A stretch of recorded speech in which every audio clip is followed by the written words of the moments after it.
საქართველოში ფართომასშტაბიანი პროევროპული დემონსტრაციების 76 დღეს მოქალაქეები კვლავ შეიკრიბნენ რუსთაველის გამზირზე და დაიკავეს გზის სავალი ნაწილი.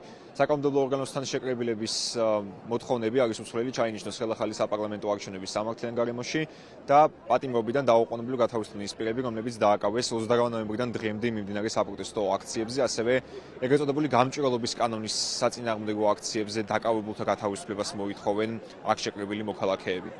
დემონსტრანტებს შორის არიან სხვადასხვა სფეროს წარმომადგენლები, რომელთა გზავნილი ევროინტეგრაციასთან დაკავშირებით არის ისეთივე, როგორც გასული დღეების განმავლობაში, რომ ეს არის საქართველოს მოსახლეობის კონსტიტუციური ნება და მისგან გადახვევა არის უკანონო ქმედება ქართული ოცნების მხრიდან. ისინი ასევე ეხმაურებიან მმართველი პარტიის მიერ ბოლო პერიოდში მიღებულ საკანონმდებლო ცვლილებებს, რომელიც მათივე შეფასებით არის რეპრესიული, ანტიდემოკრატიული და ქვეყანა მიყავთ დიქტატურისკენ. მე ვიდრე აქ მოვიდოდი, დაახლოებით 1 საათის წინ დამირეკეს და დამჯარიმეს მეორე 5000 ლარით, ანუ ჯამში დაჯარიმებული ვარ 10000 ლარით. მუშაობდი საჯარო სამსახურში 11 წელი და პირადად ვიღებდი მონაწილეობას აი იმ რეფორმებში, რაც უნდა დახმარებოდა თუნდაც სამართალდამცავ ინსტიტუტებს და ზოგადად სახელმწიფო ინსტიტუტებს, რომ ძლიერი ინსტიტუციები ჩამოეყალიბებიათ, რომლებიც ორიენტირებული იქნებოდა მოქალაქეებზე. ჩვენი ისტორიული არჩევანი არის ევროკავშირში ინტეგრაცია.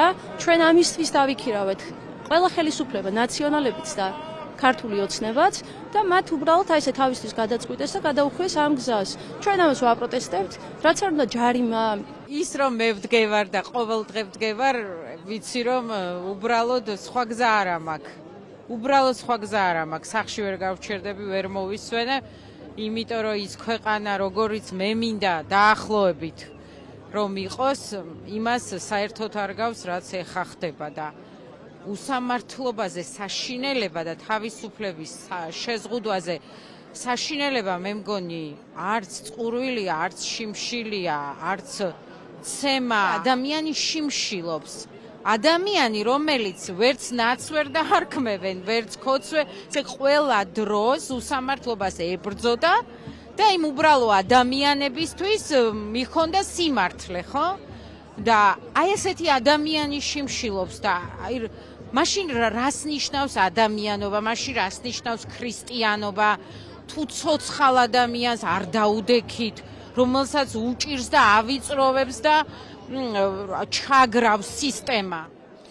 რუსთაველის გამზირზე მანამ სანამ გზის სავალი ნაწილი გადაიკეტებოდა, კვლავ იყვნენ საპატრულო პოლიციის თანამშრომლები მობილიზებულნი, მათ ასევე თან ახლდათ კრიმინალური პოლიციის თანამშრომელთა ერთგვარი კორდონი, რომელიც განლაგებული იყო საკანონმდებლო ორგანოს გასწვრივ. ბოლო დღეების განმავლობაში ვაკვირდებით ასეთ სურათს, როდესაც საპატრულო პოლიციის თანამშრომლების გარდა შინაგან საქმეთა სამინისტროს გამოყავს კრიმინალური პოლიციის დანაყოფები, ეგრეთ წოდებული ნიღბიანი პირები. გუშინ მაგალითად 10 თებერვალს ასეთ შემთხვევას მოყვა დაპირისპირება, რის შედეგადაც შინაგან საქმეთა სამინისტროს ცნობით 6 პირი ადმინისტრაციული წესით დააკავეს პოლიციისადმი დაუმორჩილებლობისა და გზის ხელოვნურად გადაკეტვის ბრალდებით. 2 მათგანი ხელწერილი საფუძველზე გაათავისუფლეს, მათ შორის პარტიის გახარია საქართველოსთვის წევრი ლევან გოგიშაიშვილი.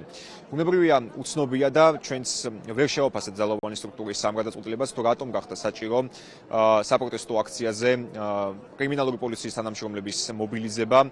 მოქალაქეები აცხადებენ, რომ ამ ფორმით ქართული ოცნება ცდილობს მათ დაშინებას და პროტესტის ჩახშობას, თუმცა ისინი მიიჩნევენ, რომ პროტესტი არ უნდა შეჩერდეს და საერთაშორისო პარტნიორებისთვის უნდა იყოს მკაფიო ქართული ხალხის პოზიცია, რომ ისინი არ შეწყვეტენ ბრძოლას ერთიანი, დემოკრატიული და თავისუფალი საქართველოსთვის.